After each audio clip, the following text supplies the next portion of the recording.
The Chinese community has been a part of Western Australia since the 1830s. There are over 100,000 West Australians of Chinese descent. For more than 150 years, Western Australia's Chinese communities have contributed significantly to every sphere of life in this state, be it through business activities, culture, education, sport, or many other areas.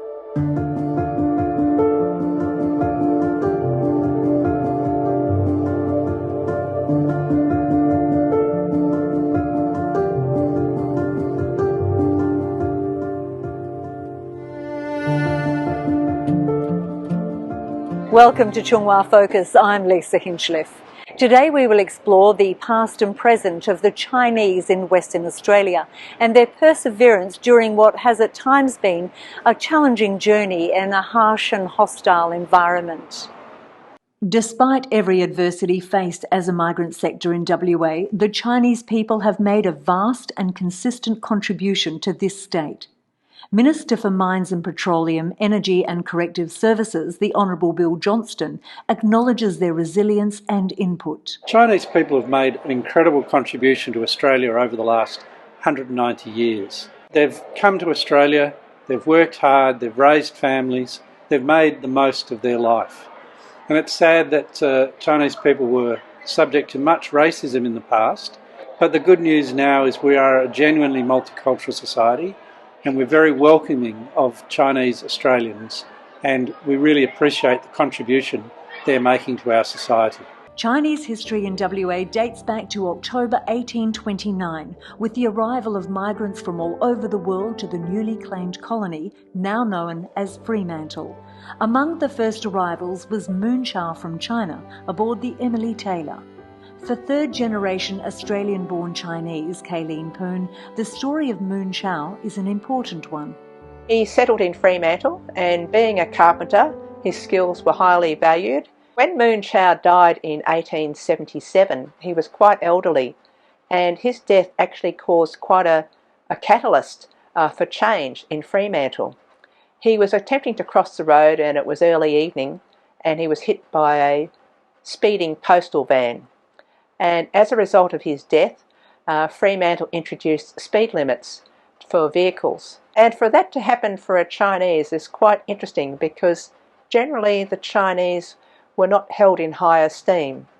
Moon Chao was an exception. For the majority of our early migrant Chinese, the vilification and humiliation they endured was shocking, and is an element of Australian history that should never be forgotten. While there was some retaliatory unrest, for the most part, peace prevailed. This can be attributed to their humility, hard work, deep respect for family, culture and their new country. These attributes are why many Chinese people have become pillars of Australian society. People like Louis Wah, the first president of the Chunghwa Association. My great-great-grandfather, Louis Wah, worked in the Victorian goldfields, not as a miner, but as a merchant. Apparently he was quite a well-known person amongst the Chinese community in Victoria. Then in the late 1890s, he came across to Western Australia and started a business here in Perth. He was the first president of the Chunghwa Society here in 1910. And from my understanding, he felt that there was a need for a meeting place for the many Chinese who were in this area of Perth. Louis Wah's surname was Louis. His son and grandson went by the surname of Tak. And Doug, Louis Wah's great-grandson, goes by the name of Fong. It's confusing, but many Chinese families have quite different names to their original. This was due to the early misinterpretation and misunderstanding by our local authorities, and possibly because traditionally Chinese say their surname first, followed by their given names. Surname comes first. Why? Because for Chinese people, and like most Asian people, family and community is more important than self. And this is, I think, a really beautiful part of Chinese culture. So we've been in residence of Broome virtually back from 1947 onwards. We still have family there, and I consider that to be my family home. We've tried to maintain our Chinese culture in Broome. We eat lots of Chinese food. All our children can use chopsticks, and they are quite proud of their Chinese connection. Norman Harry Shinhun is one of 350 Shinhun descendants, but his ancestry was kept from him for many years.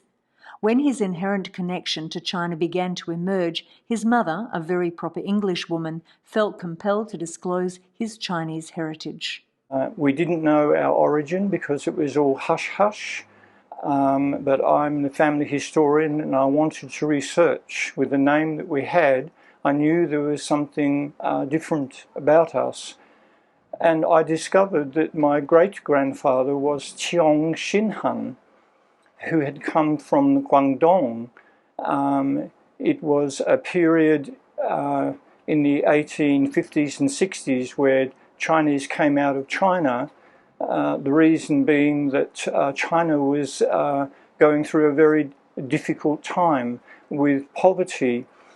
Norman's interest in China continued to grow. His great wish was to visit the country of his ancestors, but financially it seemed unlikely. That was until a work colleague of Norman's provided an opportunity for he and his wife to visit China, and so began a journey of ancestral discovery. And she said, "Norm, you can come to China. I'll stand right beside you and we'll look after you." So I worked a second job on weekends, and we saved and we went in 1993. Never have been to Singapore, never had been into Asia. So this was a huge step out for us. And so we arrived in Beijing. I was overwhelmed, first of all, but when we were driving through the streets, my emotions were so churned up. I realized that I'm coming back to a land of my ancestry. Since his first trip to China, Norman has been back a further 7 times. His interest and love of the country and its people has led him to write a book about the journey of the Shinhun family. Its imminent publication is receiving much attention. The sharing of stories like Norman Harry Shinhun, Doug Fongs and Kayleen Poons is so important as they provide a richly documented account of what life was like for our early migrant Chinese and of the huge impact and influence they have had on our society. My family grew up in Northbridge. They moved to Northbridge in the 1920s. And my dad, who's still alive, he's 92, tells me that even before he moved into Northbridge in 1927, the Chunghwa was in place in Northbridge. It's been a long association. It's been a huge impact to our community. The Western Australian lifestyle is better because of so many people coming here, and the contribution of our Chinese community is second to none. There are many stories that remain untold, and so on Chunghwa Focus next week, we will continue to explore the Chinese who have not only made Western Australia their home, but have also, through their contribution, helped make this a far greater state.